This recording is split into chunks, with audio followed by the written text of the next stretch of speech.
Imagine for a second that you're holding a resume in your hands, Okay. and you scan down the page, and the experiences listed are just like completely all over the map. Right, like a total scattershot. Exactly. You've got a degree in political science, then a stint working as an entertainer on a cruise ship. Oh, wow. Yeah, and you keep reading, and suddenly there's a Master of Business Administration, followed by a corporate finance job at a theme park in Europe. That is a lot of pivoting. Right. I mean, if you were a recruiter, you might look at that piece of paper and think, this person is entirely lost. Well, yeah, it definitely looks disconnected at first glance. We're deeply conditioned to expect a linear progression, right? Pick a lane and stay in it. Exactly. You pick a lane, you accelerate. When the path zigzags like that, we tend to view it as a lack of focus. But what if that zigzagging, seemingly chaotic path was actually the perfect, highly specific blueprint for building an empire? That is an interesting way to look at it. Okay, let's unpack this. Today we're taking a deep dive into the life of American chef, cookbook author, and television host Melissa Arabian. We're pulling all of our insights from her biographical article on Wikipedia. It's a fascinating source. It really is. And our mission today is to explore how absolute necessity, a decidedly non-traditional career path, and profound personal tragedy can synthesize into a wildly successful culinary and advocacy career. It's a remarkable trajectory, really, because if you look closely at the source material, we're really examining the unique intersection of financial acumen, culinary skill, and mental health advocacy. Yeah. It proves that no experience is truly wasted if you know how to apply it. Absolutely.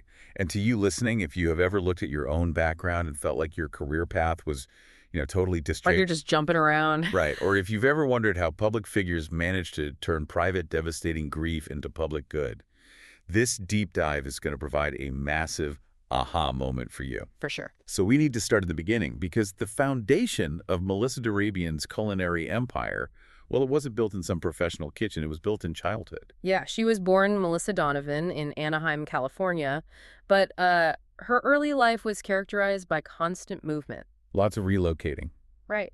She spent her childhood moving between Tucson, Arizona, then San Diego, California, and Bethesda, Maryland. She was attending various private Christian schools during that time too, right? She was, yeah.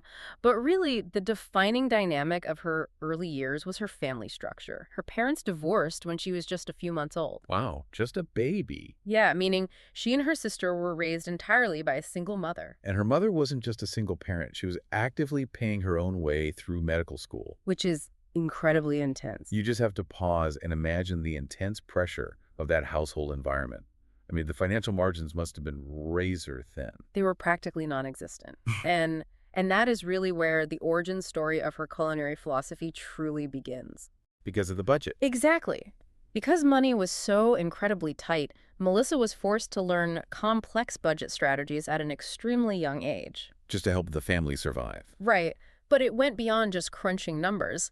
She discovered that cooking was a tangible, practical way to contribute to the household. Yeah, she gave an interview later in life where he stated that cooking became her way of showing people she cared about them. Which makes perfect sense. Think about the mechanics of that household. When your mother is exhausted from medical school and stressing over finances, putting a hot meal on the table isn't just chores. No, it's an act of profound emotional support. It's pure caretaking. She's learning the economics of food and the emotional resonance of food simultaneously. Exactly. Which brings us back to that resume we were talking about at the beginning. Oh, the zigzagging path. Right. So she finishes high school at St. Andrew's Episcopal School in Maryland, and then heads to the University of Vermont. She graduates with a bachelor's degree in political science. And she joins the Alpha Chi Omega sorority while she's there. Right. And then after that, she goes to work on cruise ships. As part of the entertainment staff, no less. Yeah. Then she pivots again, heading to Georgetown University to earn her MBA, which eventually lands her a job working in merchandise finance at Euro Disney, where she meets her husband, Philippe. It is a sequence of events that doesn't immediately scream, future television chef. It's a career bingo card. She's jumping from poli-sci to cruise ship entertainer to corporate finance. It's definitely unconventional. Wait, so she wasn't classically trained in some Parisian culinary school? Yeah. How does someone with an MBA and a corporate finance background suddenly pivot to winning a massive cooking competition? I mean, it seems like a massive leap, right? But if you look at the underlying mechanics of what she was doing, it actually makes perfect sense. How so? Well, her cooking wasn't born out of high-end abstract gastronomy. It was born out of absolute financial necessity and emotional caretaking. Right, from her childhood. Yes. And that MBA from Georgetown, it wasn't a detour away from her culinary destiny. It was actually the perfect training for the exact type of chef she would become. Okay, I need you to explain that. Let's break down what merchandise finance at Euro Disney actually entails. Mm. You aren't just looking at spreadsheets, you're analyzing massive global supply chains. Oh, wow. You're calculating the absolute lowest cost per unit, maximizing efficiency across departments, and managing incredibly strict budgets for a massive corporation. So she's taking the rigorous, uncompromising financial modeling of a major corporation and preparing to apply it to a family grocery bill. Exactly. A classically trained chef learns how to make a perfect hollandaise sauce, regardless of the cost of butter. Right. An MBA in finance learns how to maximize the return on investment of every single penny spent. That's a huge distinction. When you combine that corporate financial training with a childhood spent stretching a single mother's medical school budget, you create a very specific, very formidable set of skills. Here's where it gets really interesting, because those very specific skills are exactly what she took to the 5th season of the next Food Network star in 2009. And she dominates. She wins the entire season, and the prize is her own television show. But the concept was totally unique. Yeah, the concept for that show wasn't some glamorous, aspirational travelogue. It was a show called $10 Dinners. Right. It premiered in August 2009, and the core premise was exactly what it sounded like, teaching viewers how to cook a dinner for 4 people on a strict budget of just $10. What's fascinating here is that she didn't just teach people what to cook. She taught them how to manage their household economy. Yes. She elevated what many people might dismiss as a struggle meal into a point of pride. I really want you to think about that math for a second. $10 for 4 people. That is $2.50 per serving. It's almost unbelievable now. Imagine trying to feed 4 people on $10 today. It requires what I can only describe as ruthless corporate efficiency applied to the family pantry. You can't just throw things in a cart. You have to understand portion control, ingredient cross-utilization, and seasonal pricing. But how does that actually work in practice? How do you apply corporate finance to a Tuesday night dinner? Well, in corporate finance, you amortize the cost of a large asset over time, right? Okay, yeah. Melissa taught viewers to do this with pantry staples. You don't calculate the cost of a $5 bottle of soy sauce against one Tuesday night stir fry. Oh, I see. You calculate the pennies per splash over 6 months. That's how a $10 dinner actually works. You're building a foundational pantry and drawing from it strategically. That's brilliant. If you're listening to this and you've ever felt embarrassed about having to stretch a paycheck or, sweating at the checkout line, what Melissa did here completely flips the script. It really does. She took the shame out of the struggle meal and turned it into a masterclass in resource management. And the timing of this was crucial. She proved that accessible, budget-conscious cooking could be a highly respected culinary niche. Especially in 2009. Exactly. Coming out of the 2008 financial crisis, people needed exactly what she was offering. And it paid off. $10 dinners ran for 3 seasons, and she expanded that philosophy into a massive empire. She did. In 2012, she released a cookbook titled $10 Dinners, 140 recipes and tips to elevate simple, fresh meals any night of the week. And it was huge. It became a New York Times bestseller.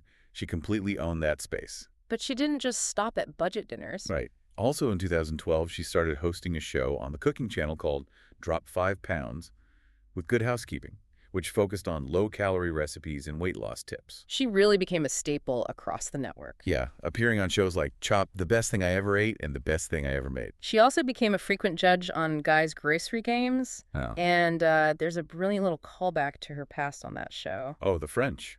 Right, because she met her husband Philippe while working at Euro Disney. She speaks fluent French. Which is such a random skill for a budget TV chef.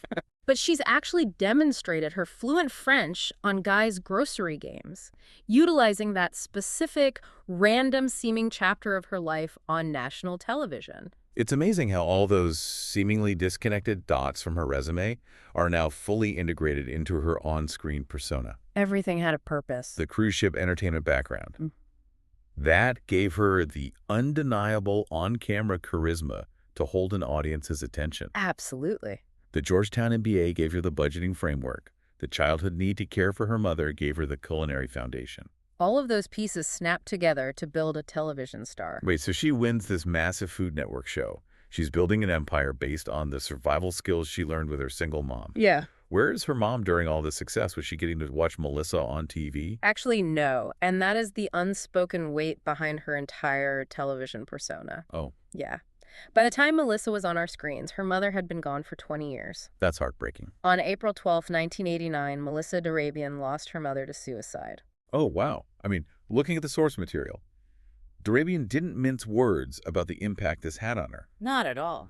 She described the loss of her mother as taking a massive toll, logistically, financially, and emotionally. She stated that she entered into what she called a decade-long tailspin. It's crucial to understand the context of that tailspin, too. She has specifically attributed that dark period to the intense isolation she felt due to the stigma surrounding suicide. Because it was the late 80s. Right. In the late 1980s and throughout the 90s, the cultural conversation around mental health and suicide was vastly different than it is today. It was taboo. Completely. It was shrouded in silence and deep shame. The survivors, the family members left behind, often felt entirely alone in their grief, unable to talk openly about how their loved one died. Losing a parent to an illness back then drew a community around you. You know, people brought casseroles. Right, there's a script for that kind of grief. But losing a parent to suicide created a vacuum. The casseroles stopped coming because people didn't know what to say or they felt awkward. That's the specific isolation she was trapped in. That is the exact mechanism of stigma. It cuts off your support network when you need it the most. And cooking TV is so relentlessly sunny.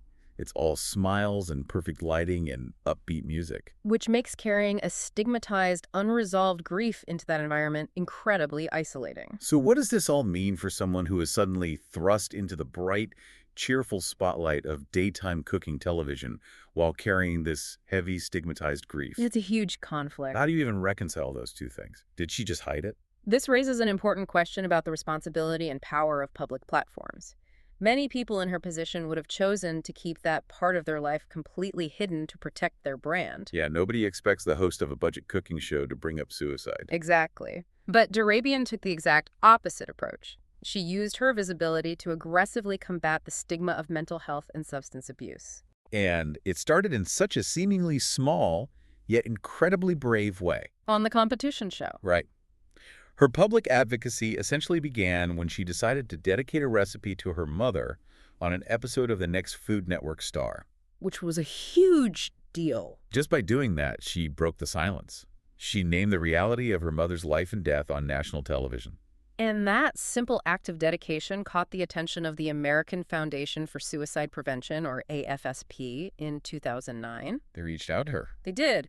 They recognized that she was willing to use her platform for this cause, and they approached her.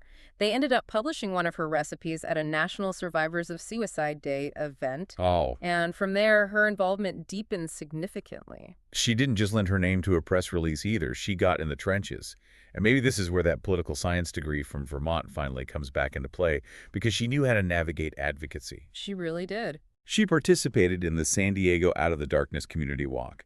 She went to Washington and spoke at a congressional briefing for the Congressional Spouses for Suicide Prevention and Education. It's a massive commitment. She even donated portions of her cookbook proceeds directly to the AFSP. Her advocacy is deeply rooted in encouraging people to reach out when they feel suicidal and really fighting to reduce the stigma that kept her so isolated during her own decade-long tailspin. And she was recognized for that, right? Yes. In May 2013, the AFSP awarded her the Survivor of Suicide Loss Award, recognizing the massive impact of her public advocacy. That's incredible. And she even managed to blend her two worlds, culinary competition and charity, by competing on cutthroat cooking shows, specifically to raise money for the AFSP. Right, like the special charity episodes. Exactly. She cooked on Guy's Grocery Games, Chopped, and Cutthroat Kitchen, all in the name of suicide prevention. And her charitable footprint extends even further than that.